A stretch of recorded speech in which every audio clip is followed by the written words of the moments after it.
est le seul homme sur ce plateau. Pour une fois, Nicolas Gentet, c'est très rare. Mais première fois de ma vie. Bah, écoutez, vous êtes le bienvenu. Vous êtes minorité. Délégué général Les Centristes, conseiller de Paris dans le 15e arrondissement à la sécurité. Oui, en minorité, mais finalement, ça change les habitudes. C'est bien, souvent c'est bien. Les femmes en minorité, voire inexistantes sur ce plateau.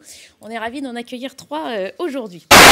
Alors, je vous donne la parole à la minorité présente sur ce plateau. Merci, c'est trop d'honneur. C'est trop d'honneur. Non, mais vous avez souri à cette excuse avancée par les États-Unis. J'ai regardé ces images en direct hier de la retrouvaille entre Joe Biden et Emmanuel Macron. Mais j'avais l'impression de revivre un épisode, vous savez, de cette célèbre série House of Cards.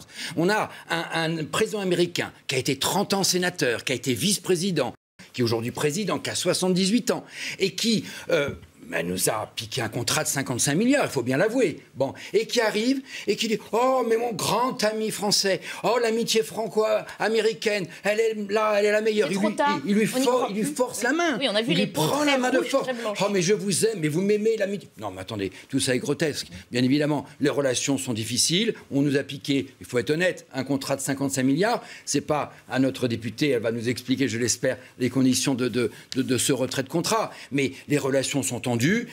J'espère que le G20 va bien se passer, parce que derrière tout ça, il y a quand même des enjeux très très importants qu'il ne faut pas oublier, notamment le climat et plein d'autres sujets importants. Joe Biden, pour l'instant, ne reconnaît surtout l'Allemagne comme vraie puissance et non pas la France. Donc la France, elle a perdu beaucoup de puissance et d'aura internationale depuis Hollande. Ça a continué un peu avec Macron, mais je pense que Madame la députée ne sera pas d'accord. Donc là, il y a un vrai enjeu pour le président Macron en janvier prochain.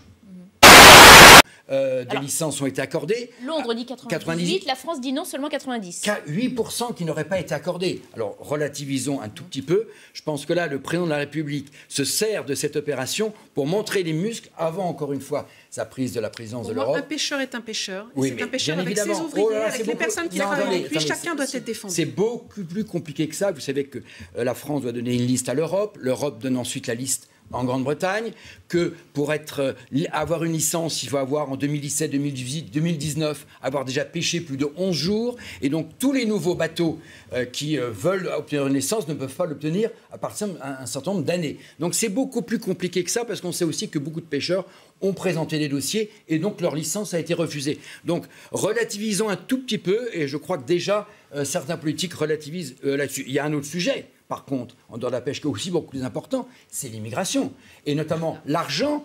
Mais oui, mais je reviens parce que c'est très important. Attendez, parce que j'ai une dernière question quand même sur la Grande-Bretagne n'a toujours pas payé son apport financier pour nous aider, nous, à combattre l'immigration. On a d'autres dossiers sur lesquels le torchon brûle avec... C'est pas Mathieu Vallet. Ponctuellement c'est pas Mathieu Vallet qui va me contredire. Tant que la réponse pénale n'est pas rendue à la hauteur des faits, qu'elle n'est pas rapide, on aura toujours ce genre de choses. Aujourd'hui, la meilleure des sanctions, finalement, c'est la privatisation des libertés, donc c'est la prison. Tant qu'on n'aura pas construit assez de prisons pour faire des peines courtes, moyennes ou longues, je dis des courtes comme dans les pays scandinaves, où pour des petites infractions, on enferme pendant 1 jour, 2 jours, une semaine ou 15 jours. Le choix, en fait, de privatisation de liberté. Quand vous avez quelqu'un qui sort d'un tribunal avec 5 mois avec prison, avec sursis, c'est comme s'il était en liberté. Le mot sursis aujourd'hui ne vaut plus rien. Il faut mieux enfermer quelqu'un pendant 15 jours dans une prison, pas avec les grands délinquants, mais avec des petits délinquants, on prive sa liberté, il ressort, il a fait de la prison, et c'est la meilleure des sanctions. Et je ne pense pas que c'est Mathieu Vallet qui va me contredire, ou ma voisine Marianne. Moi, c'est le premier gouvernement qui décide d'augmenter le nombre de places de prison. Et oui, c'est le premier. On avait Sarkozy l'avait fait. Alors attention, parce que... Sur les places de prison, 4500, je crois, ça va être le bilan du mandat de Macron. Non, pas du tout. On en est à 7000. Non, parce que vous prenez les 2000 combien de temps il faut pour créer des places de prison. Vous prenez les 2000 places qui sont déjà en cours de l'ancien mandat de François Hollande. Et effectivement, il y a des places de prison prévues pour le prochain quinquennat. Donc au total, il n'y aura que 4500 prisons. On n'est pas d'accord sur la garde des chiffres. On est loin des 15 000 promis par le président Macron. Mathieu Vallet, ces places de prison, vous les attendez, vous les voyez? Juste un mot là-dessus. Je crois que la loi, en revanche là, la loi de 2018 que vous avez rappelée, ne va pas assez loin. Je crois qu'aujourd'hui, il faut avoir dans la tête les 2 mots qui sont importants, qui sont confiscation et destruction. Je crois qu'aujourd'hui, il faut agir en amont, grâce aux vidéosurveillances, grâce aux enquêtes et les services de renseignement sont tout à fait sur le terrain. Absolument. Donc il faut saisir le matériel, le détruire. On sait qu'aujourd'hui, une de ces motos, ça vaut très cher, ça vaut entre 10 et 15 000 euros, pardon. Et donc, il faut absolument détruire ce matériel. Et quand on aura inclut dans la loi la confiscation et la destruction du matériel, je pense que là, ça va faire réfléchir beaucoup plus les gens et il faut aller là. Et puis, dernier problème, mais c'est un problème qui est sur la délinquance urbaine, qui est le problème des réseaux sociaux. Nous n'avons toujours pas, ce gouvernement n'a toujours pas créé au ministère de l'Intérieur une cellule spéciale de veille des réseaux sociaux. Ah, c'est faux.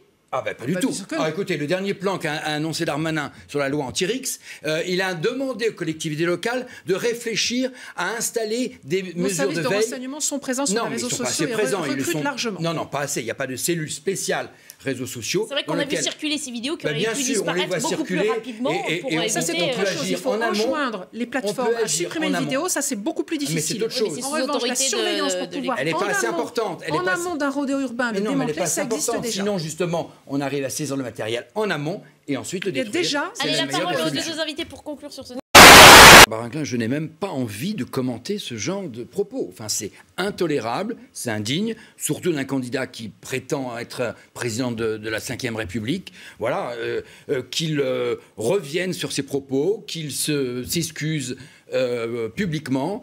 C'est punissable aujourd'hui juridiquement. Et voilà, il ne faut pas non plus s'attarder pendant des heures et des heures, c'est ignoble. Juste dénoncer le fait qu'un politique, surtout aspirant au plus haut de fonction, ne saurait être ambigu dans ses propos. C'est inacceptable. Voilà.